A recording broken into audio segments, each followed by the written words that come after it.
Seorang wanita masuk ke ruang penyimpanan bank paling canggih di dunia bersama manajer bank. Begitu manajer membuka loker miliknya dan menyingkir, wanita itu dengan cekatan menaruh sebuah pemanas kecil di dalam loker, lalu segera menutupnya kembali. Di luar, komplotannya menerima sinyal dan menyalakan pemanas itu, membuat suhu di dalam loker perlahan naik. Lalu, wanita itu membuat alasan dengan mengatakan bahwa ia perlu memberi makan bayinya. Ia meminta manajer untuk membantunya membuka botol susu. Sebenarnya, botol susu itu telah dilapisi bahan kimia khusus. Begitu manajer menyentuhnya, ia langsung merasakan sensasi terbakar yang kuat di tangannya. Ia mengira botolnya terlalu panas, padahal sebenarnya bahan kimia itu merusak sidik jarinya. Setelah itu, baik manajer maupun wanita tersebut meninggalkan ruang loker. Tak lama kemudian, karena suhu yang terus meningkat, sensor keamanan di dalam loker pun aktif. Saat suhu mencapai 36 derajat Celcius, alarm berbunyi. Seorang satpam mulai curiga, berpikir mungkin ada seseorang yang masih terjebak di dalam. Pada saat itu, seorang komplotan lain melompat diam-diam dari atap gedung dan memasang alat pengacau sinyal di dinding ruang pengawasan. Sementara itu, anggota tim lain dengan cepat membuat model 3D seorang bayi menggunakan perangkat lunak khusus. Dengan bantuan alat pengacau itu, mereka menayangkan gambar palsu bayi 3D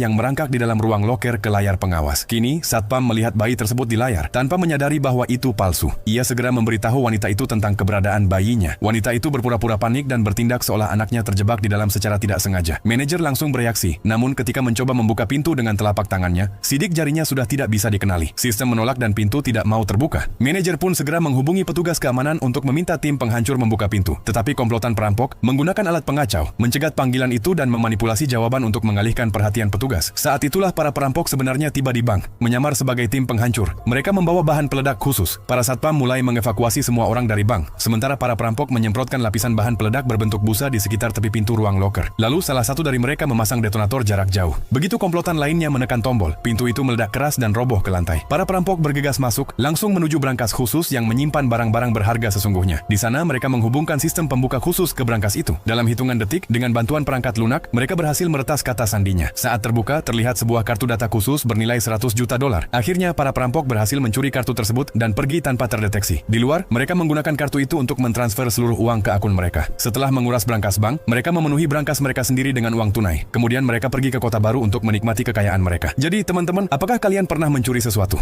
Lanjut part 2.